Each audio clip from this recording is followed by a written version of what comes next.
She's no longer in my home. And not in my head either. So, are you two still happy after all these years? My cousin Beth asked at the Harper family reunion, her voice carrying that particular tone that suggested she already knew the answer would be complicated. Marta didn't even look up from her potato salad. I regret this marriage daily, she said with a laugh that made everyone around the picnic table chuckle nervously. I matched her deadpan delivery perfectly. Me too. That's why I'm ending it. The laughter died instantly. Forks stopped halfway to mouths. Uncle Jerry's beer can froze at his lips. What? Marta's head snapped up, her perfectly styled blonde hair catching the afternoon sunlight. You heard me. I stood up, brushing crumbs off my khakis. I'm done pretending this works. The silence stretched like taffy until little cousin Emma started crying, probably sensing the adult tension. That's when I knew I'd crossed a line I couldn't uncross. But let me back up. Let me tell you how Evan Harper, 49-year-old finance manager for a mid-sized insurance company in Columbus, Ohio, became the kind of man who drops divorce bombs at family barbecues. 3 weeks earlier, I was still playing the role of the devoted husband. Marta worked at T-Bold Advertising downtown, pulling in more money than I did, which she reminded me of whenever we argued about expenses. She'd started staying late more often, coming home with stories about demanding clients and impossible deadlines. Jake's covering for me again, she'd say, tossing her purse on the kitchen counter. I don't know what I'd do without him. Jake Turnbull. The name came up a lot in our conversations. Jake helped with the Morrison account. Jake suggested a new restaurant for client dinners. Jake thought Marta should ask for a promotion. Sounds like Jake's got opinions about everything, I said one night, not looking up from my laptop where I was reviewing quarterly reports. He's just being supportive. You should try it sometime. That stung, but I let it slide. Marriage is full of little cuts, right? You develop scar tissue. The first real crack appeared when I found the credit card statement. Marta had always handled our finances, claiming she was better with numbers. Turns out she was better at hiding them too. Victoria's Secret, $347. A spa day package, $520. Dinner at Marcello's, $180. I'd never been to Marcello's. Heck, I'd never even heard of it. Marta, I called from the kitchen table, statement in hand. What's this charge from last Tuesday? She appeared in the doorway, still in her work clothes, looking annoyed. What charge? Marcello's, $180. Client dinner, the Hendersons? They wanted somewhere upscale. Both of them? What? Mr. and Mrs. Henderson. Both of them were there? She paused just long enough for me to notice. Of course. Why would you ask that? I didn't answer, but I started paying attention. Really paying attention. Marta's sister Victoria came to visit the following weekend. Victoria was everything Marta used to be before responsibility and mortgages wore her down. Wild, impulsive, and completely self-absorbed. She worked in fashion in Chicago and treated marriage like a temporary inconvenience. God, Marta, you look amazing, Victoria gushed, examining her sister like she was shopping for a new outfit. Whatever you're doing, keep it up. They went out Saturday night, just the two of them. Sisters' night, Marta called it. They didn't get home until 3 a.m, giggling like teenagers and trying to shush each other as they stumbled through the front door. I pretended to be asleep when Marta slipped into bed, reeking of cigarettes and some cologne I didn't recognize. She never smoked. I used to like that about her. Sunday morning, Victoria made coffee and started talking about some guy she'd met at the bar. He was so into you, Marta. I mean, completely smitten. Vic, stop. Marta shot a glance toward me, but I was hidden behind my newspaper, listening to every word. I'm just saying, it's nice to see you having fun again. You've been so what? So married. They both laughed, but it wasn't the comfortable laugh of an inside joke. It was the nervous laugh of women sharing a secret they shouldn't be sharing. That's when I decided to do some detective work. I started small, checked our phone records online. We had a family plan, so I could see everything. Marta had been texting someone with a 614 number about 50 times a day for the past 2 months. The number wasn't saved in her contacts, which meant she was being careful.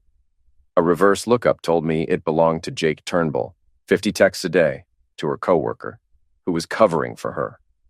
I felt like an idiot, a 49-year-old idiot who'd been played by the oldest trick in the book.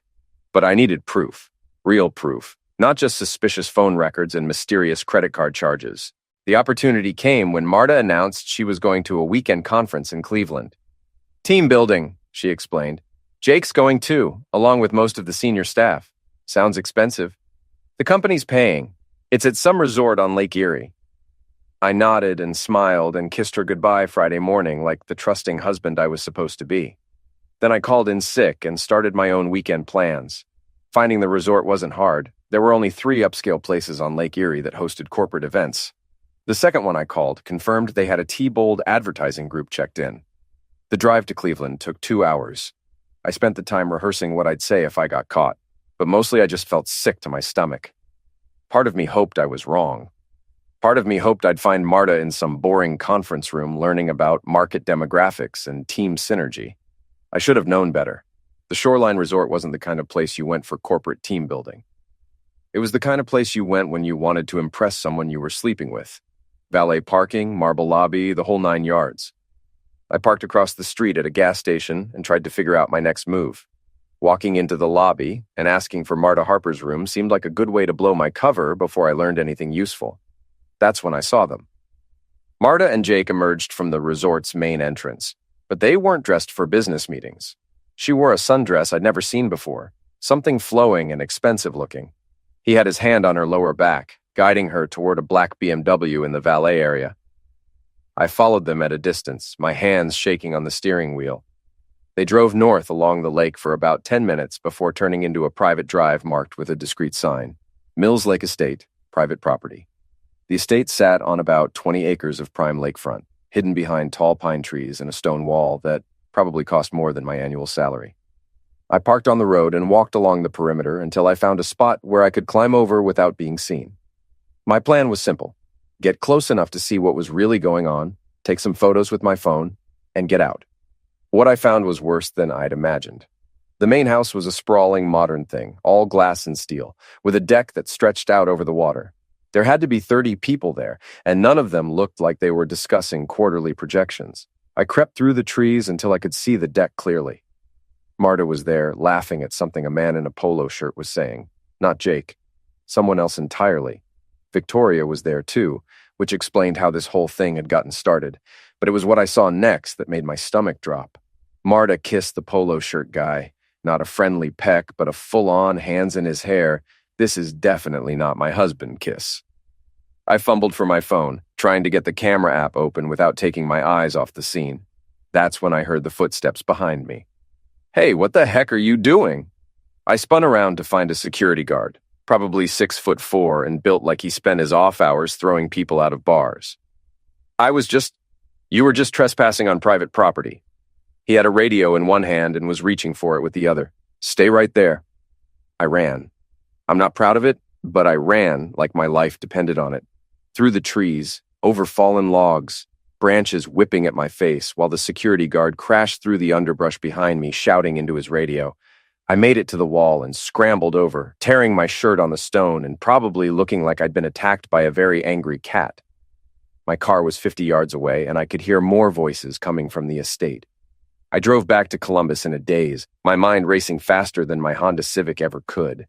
Marta wasn't just cheating. She was part of some kind of lifestyle I didn't even understand, with people who had enough money to rent entire estates for weekend parties.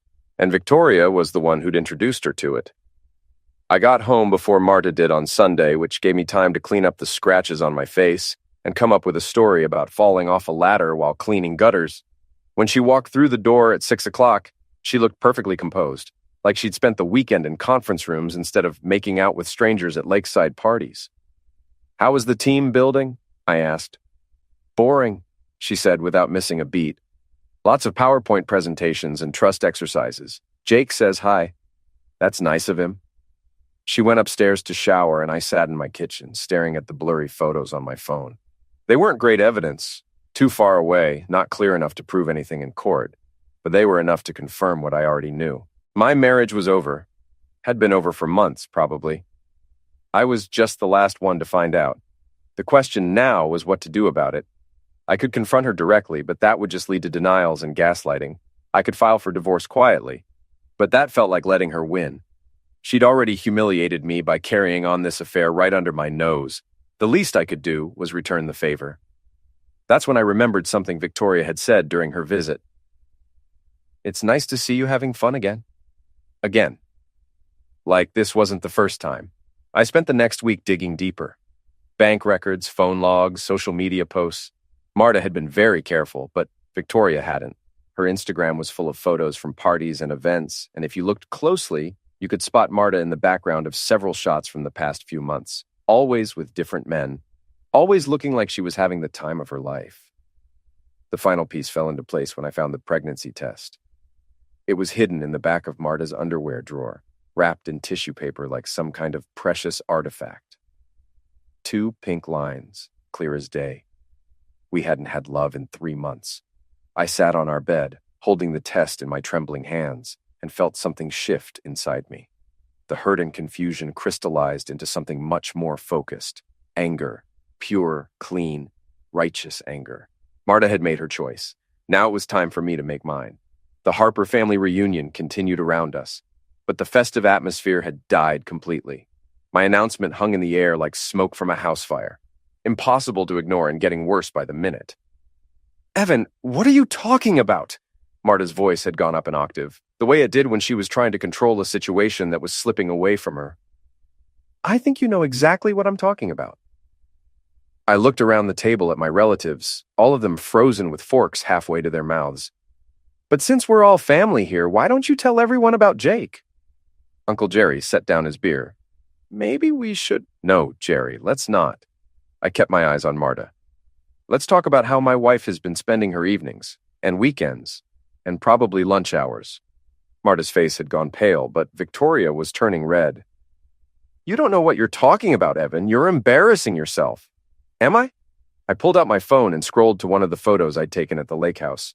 It was blurry, but you could clearly see Marta in her sundress, very close to a man who definitely wasn't me. Because I think the only embarrassing thing here is how long it took me to figure it out. "You followed me?" Marta's voice was barely a whisper. "I followed my wife to what I thought was a business conference. Imagine my surprise when I found a party instead." Victoria stood up abruptly, her chair scraping against the concrete patio. "This is ridiculous, Marta. You don't have to listen to this." "Sit down, Victoria." The steel in my voice surprised even me. "You're the one who got her into this mess, so you get to watch me clean it up. Evan, please." Marta reached across the table, but I pulled my hand away. "Can we talk about this privately?" "Privately? Like you've been talking to Jake privately, or like you've been talking to Polo Shirt Guy privately?" "Who?" "The guy from last weekend. The one you were kissing on the deck while your husband was at home, thinking you were learning about market demographics." The silence was deafening. Even the kids had stopped playing in the yard, sensing that something important and terrible was happening at the adults' table. My cousin Beth cleared her throat. "Maybe we should give you two some space." "No." I looked around the table at faces I'd known my whole life. These people deserve to know what kind of person they've been welcoming into their family for 15 years. Marta finally found her voice. "Stop it. You're being cruel." "Cruel?" I laughed, and it sounded bitter even to me. "Marta, I found the pregnancy test." The words hit the table like a bomb. Victoria actually gasped. Uncle Jerry's beer can slipped from his fingers and clattered onto his plate. "What pregnancy test?" Beth asked, looking between us. Marta's mouth opened and closed like a fish pulled from water. No sound came out. "The one hidden in her underwear drawer," I continued. 2 pink lines. "Very exciting news. Except we haven't had love since March." "Oh my God," Aunt Linda whispered. "So congratulations, everyone. Marta's pregnant, just not with my baby." Victoria slammed her palm on the table. "You bastard. You complete bastard." "I'm the bastard." I stood up, my chair falling backward. "I'm not the one who's been screwing around for months. I'm not the one who brought my sister to partner-swapping parties. And I'm sure as heck not the one who got pregnant by some random guy at a lake house." "It's not random," Marta said quietly. The admission hung in the air like a confession. "What?" I leaned forward. It's not random. It's Jake's." More silence, longer this time. "Jake's," I repeated. "Your coworker, Jake, the one who's been covering for you." She nodded, tears starting to flow down her cheeks. "The one who's married with 2 kids." Another nod. I looked around the table at my family. People who'd known me since I was Emma's age. People who'd celebrated my wedding to Marta. people who'd always treated her like one of their own. "Well," I said finally, "I guess that settles it."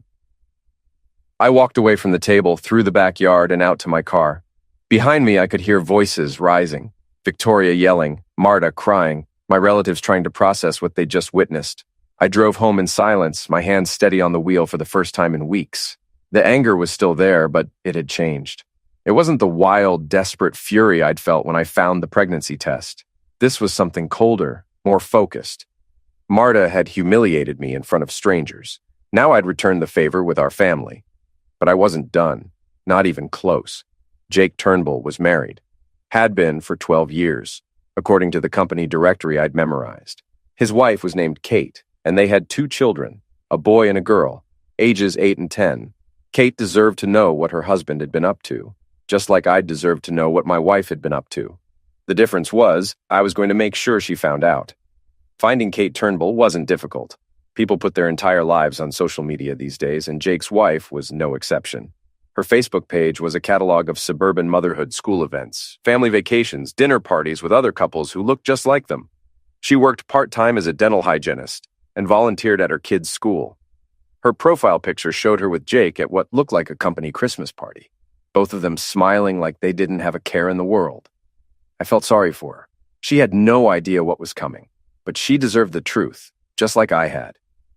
I drove to Cleveland on a Wednesday morning, calling in sick again.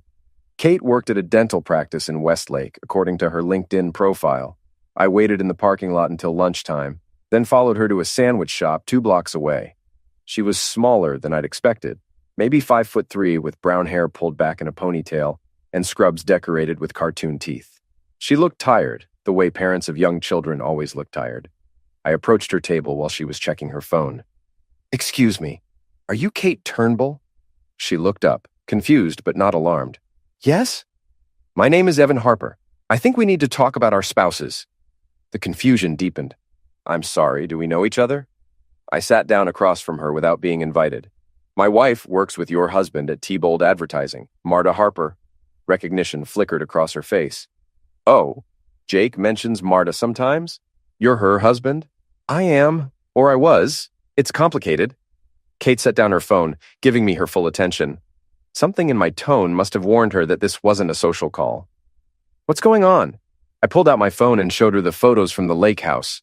They were still blurry, but clear enough to show Marta and Jake together, his hand on her back, both of them looking very comfortable with each other. "These were taken last weekend at a resort in Cleveland. Jake told you he was at a company conference, right?" Kate stared at the photos, her sandwich forgotten.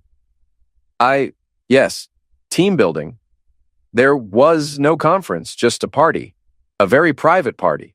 I swiped to the next photo, showing Marta kissing the other man while Jake watched from nearby. "Your husband has been having an affair with my wife for at least 3 months. Probably longer." Kate's face went through a series of expressions: confusion, disbelief, recognition, and finally, devastation. She understood what she was seeing. "No," she whispered. "Jake wouldn't. We've been together since college. We have children." "I know, I'm sorry." I pulled out a manila envelope I'd prepared and set it on the table between us. Phone records showing 50 to 60 text messages a day between them.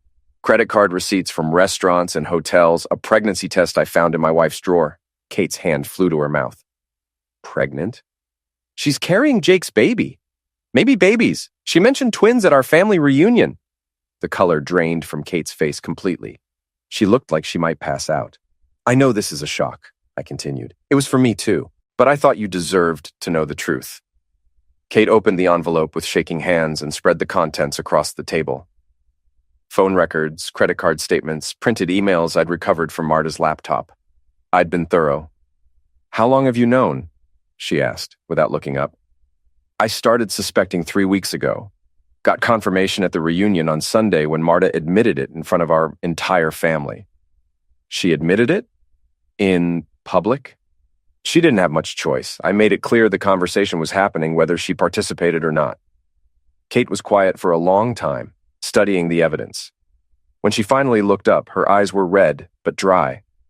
"What do you want from me?" "Nothing. I just thought you should know." "Bees." Her voice was stronger now, with an edge I hadn't expected. Nobody drives 2 hours to deliver news like this without wanting something. What is it? I respected her directness. I want Jake to face consequences for what he's done, the same way Marta is facing consequences. And you think I'm going to help you get revenge on my husband? I think you're going to do whatever you think is best for you and your children. But yes, I hope that involves making Jake's life as complicated as he's made ours. Kate gathered up the papers and photos, stuffing them back into the envelope. I need to think about this. Of course. Take all the time you need. I stood to leave, then paused. Kate, for what it's worth, I really am sorry. You seem like a good person. You don't deserve this. Neither did you, she said quietly. I drove back to Columbus feeling like I'd lit a very long fuse. Now all I had to do was wait for the explosion. I didn't have to wait long. Jake called me at work the next morning, his voice tight with panic. What the heck did you do? Good morning to you too, Jake. How's the weather in Cleveland? You son of a witch. You went to see Kate. I did. Lovely woman, you're a lucky man. She threw me out. I'm staying at a hotel. That's unfortunate. Maybe you should have thought about that before you got my wife pregnant. There was a long pause. When Jake spoke again, his voice was different. Desperate. Look, Evan, I know you're angry, but this doesn't have to get ugly. We can work something out. Work something out? Like what? I'll end things with Marta. Clean break. You never hear from me again. Too late for that, don't you think? She's having your baby. We don't know that for sure. She seemed pretty sure at the family reunion. Another pause. What do you want? I want you to experience exactly what I experienced. The humiliation, the betrayal, the moment when you realize everyone around you knows something you don't. I get it, okay? You're pissed. But Kate didn't do anything wrong. Neither did my kids. You should have thought about that before you started screwing my wife. I hung up and went back to my quarterly reports, feeling better than I had in months. But I wasn't done with Jake Turnbull, not by a long shot. Kate Turnbull turned out to be a woman of action. By Friday afternoon, half of Cleveland knew about Jake's affair, and by Monday morning, the news had spread to Columbus. It started with Kate showing up at T-Bold Advertising's main office with a box of Jake's belongings and a very loud voice. According to my source, Marta's former friend, Jennifer, who called me with barely concealed glee, Kate marched into the lobby and demanded to speak with Jake immediately. She wasn't screaming or crying, Jennifer reported. She was just cold, like ice cold. She had these papers in her hand, and she kept waving them around, talking about evidence and documentation. Jake tried to get Kate to come into a conference room, but she refused. Right there in the lobby, in front of clients and coworkers, she laid out everything. The affair, the pregnancy, the lies about business trips. Then she threw his stuff at him, Jennifer continued, her voice gleeful. Not violently, just methodically. Shirts, ties, that stupid coffee mug he was always drinking from. One item at a time while she talked about how long they'd been married and how he was throwing away his family for a coworker. The whole thing was recorded by someone's phone and posted to social media within hours. By evening, it had been shared hundreds of times. But Kate wasn't finished. She'd also printed out copies of all the evidence I'd given her and distributed them to Jake's friends, neighbors, and coworkers. Phone records, hotel receipts, even screenshots of text messages she'd found on Jake's phone after confronting him. Jake's reputation was in ruins. His boss called him into a meeting about maintaining professional standards. His neighbors stopped waving when he drove by. His kids' friends' parents started asking awkward questions at school pickup. The best part was that none of it was illegal or even unethical. Kate was simply telling the truth to people who deserved to know it. Meanwhile, Marta was dealing with her own fallout. Our mutual friends had started choosing sides, and most of them weren't choosing hers. The Harper family had always been close-knit, and my cousins and aunts and uncles were not taking kindly to someone who'd humiliated one of their own at a family gathering. Marta's parents called her, demanding explanations. Her coworkers started treating her differently. Even Victoria had gone quiet, probably realizing that her role in encouraging Marta's affair wasn't going to stay secret much longer. But the real blow came when Marta tried to reconcile with Jake. According to Jennifer, who was proving to be an excellent source of gossip, Marta had driven to Cleveland to see Jake at his hotel. She'd apparently convinced herself that they could weather this storm together, maybe even start a new life somewhere else. Jake had other ideas. He told her it was over, Jennifer reported during one of our coffee meetings. Said he couldn't lose his kids over this, and if he had any chance of getting Kate back, he needed to cut all ties with Marta immediately. How do you know all this? Marta called me crying. She wanted someone to feel sorry for her, I guess. Wrong number.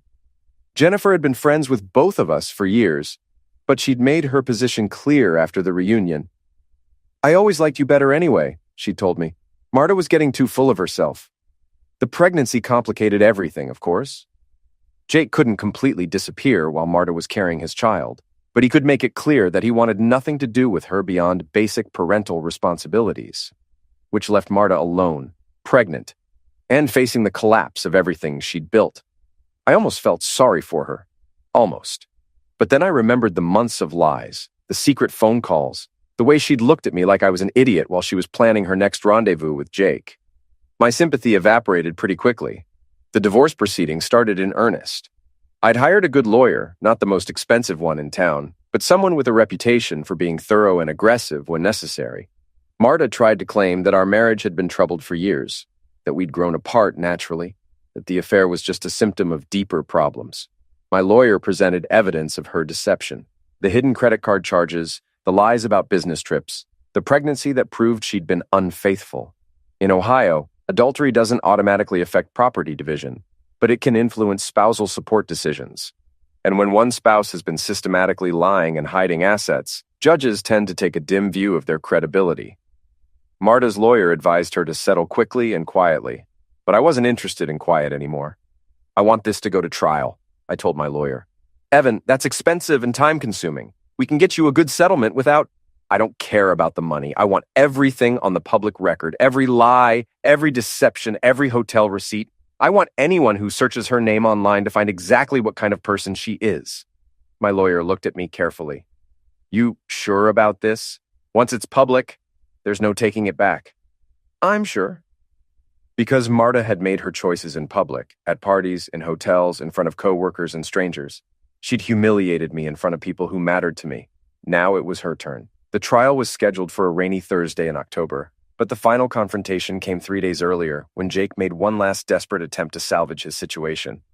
I was working late at the office, trying to finish the quarterly reports that had been neglected during all the drama, when security called to tell me I had a visitor in the lobby. Jake Turnbull looked like heck.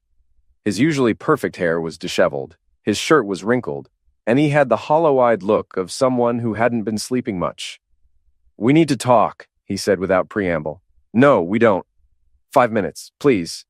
I looked at him for a long moment, then nodded toward the conference room. 5 minutes.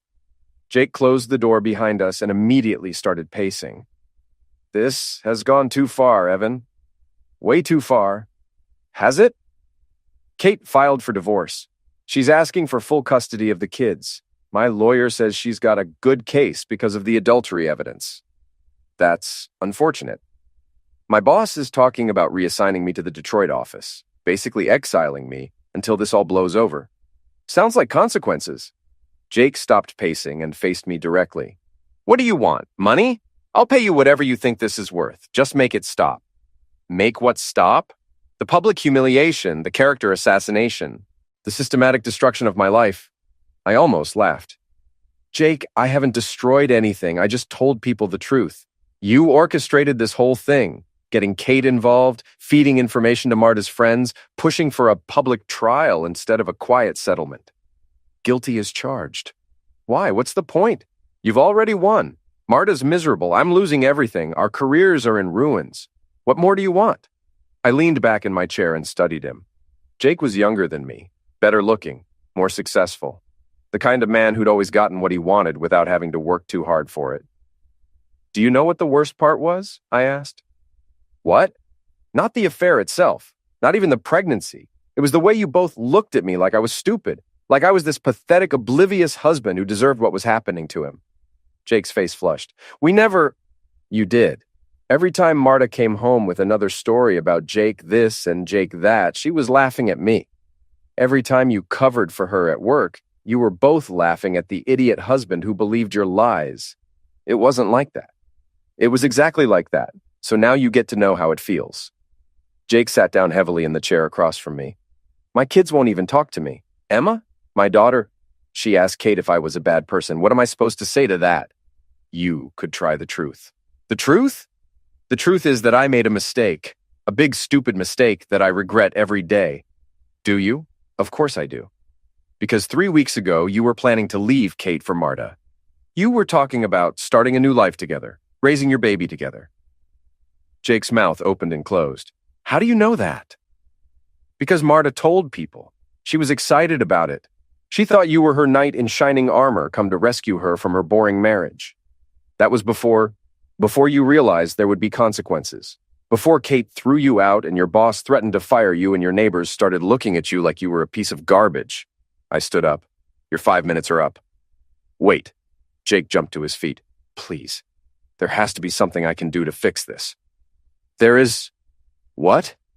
Live with what you've done. Accept the consequences of your choices. Stop trying to minimize the damage and start figuring out how to be a better person. That's it? That's your advice? That's my advice. Jake stared at me for a long moment, then shook his head. You're enjoying this. I am. That's sick, Evan. That's really sick. You know what's sick? Sleeping with someone else's wife while your own wife is home taking care of your children. You know what's sick? Getting someone pregnant and then abandoning them when things get complicated. I didn't abandon. You told Marta it was over the minute your comfortable life was threatened. You threw her away like garbage the second it became inconvenient to keep her around. Jake's face crumpled. I know I did. I hate myself for it. Good. That's a start. I walked toward the door, then paused. Jake, for what it's worth, I hope you figure out how to fix things with your kids. They don't deserve to pay for your mistakes. What about Kate? Kate deserves better than you. She always did. I left him sitting in the conference room and went back to my quarterly reports. The trial lasted 2 days. Everything came out. The affair, the lies, the pregnancy, the financial deception. Local newspapers covered it because it involved a prominent advertising agency, and the story got picked up by a few online publications. Marta's name was permanently linked to words like adultery and deception in the public record. I got the house, most of our assets, and no obligation to pay spousal support. Marta got her freedom and a baby she'd have to raise alone. Jake got transferred to Detroit and lost custody of his children. Kate got a fresh start and full support of her community. And me? I got something I'd never expected. Peace.